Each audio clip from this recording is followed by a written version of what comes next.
Good morning. I am Dr. Alanna Koehler. I'm the Assistant Lab Director at the Clinic for Special Children. And you probably haven't seen my face here before. I've been at the clinic for 3.5 years as the Assistant Lab Director, but usually I'm hidden away in the basement, running tests and not interacting with you all. So this is my first speech here at an auction, and thank you so much for having me. So I wanted to start briefly with how I ended up here. In 2010, as a high school senior, I toured a college campus in Lancaster, Pennsylvania. On that tour, a biology professor described his research studying the mechanisms of rare disorders in the Amish community. And that was in collaboration with the Clinic for Special Children. His research sounded like the most fascinating thing that I had ever heard in my life, and I decided then and there, 16 years ago, to attend that college specifically to work with him, to work with the clinic. So at Franklin and Marshall College, I did just that, and I researched Yoder dystonia and Codas syndrome, trying to figure out at the cellular level why affected children became sick.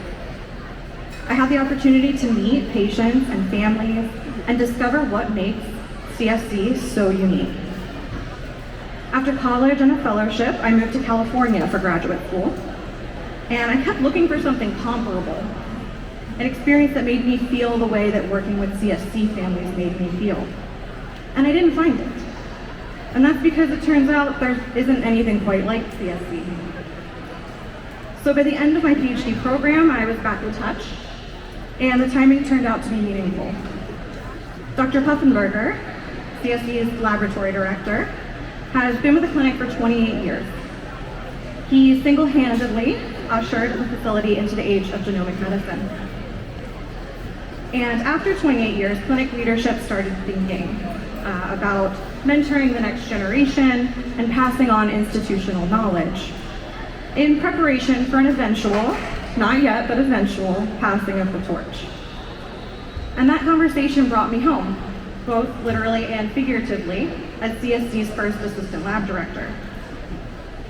In a way, my story aligns with the process we see at CSC all the time.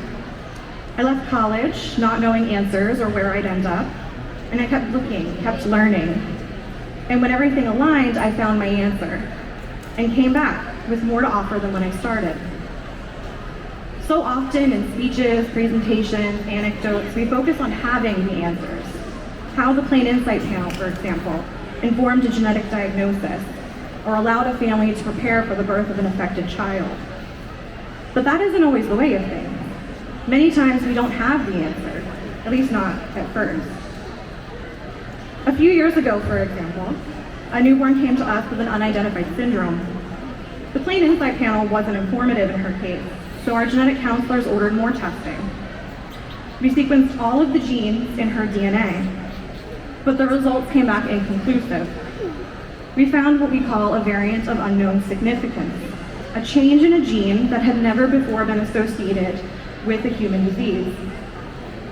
At that point, we and the entire medical community didn't know enough to determine if that genetic change was in fact the answer. So for 3 years, no diagnosis for this child. But we kept the file open, kept following the literature. And then when this patient returned to us just last week for follow-up, a genetic counselor and I took another look. And we found a paper that had just been published describing other patients with an identical genetic change.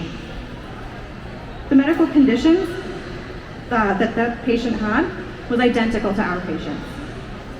After 3 years, we finally had a diagnosis. We found that answer because we refused to stop looking forward, trusting that science would eventually catch up.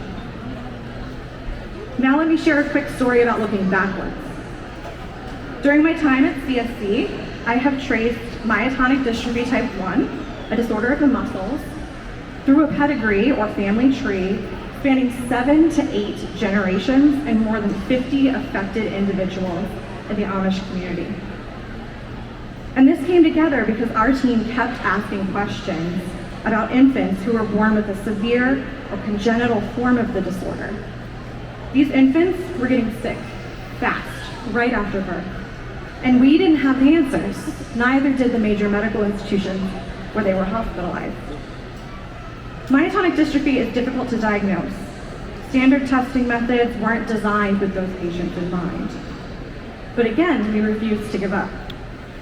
When specialized testing finally revealed the answer, but proved to be costly and time-consuming, Dr. Pufenberger and I designed cheaper, faster methods for diagnosing these babies. We then traced the disorder backwards through multiple generations and multiple families. And what emerged was and is astounding. A map of inheritance stretching back further than anyone's living memory. So while we continue to look forward to new diagnoses, new techniques, new answers, we also refuse to stop looking backwards. In both of these stories, the answer existed. It just hadn't been reached yet. What made it reachable was that we kept that book open. That's what the clinic does, and has done for literally more than my lifetime.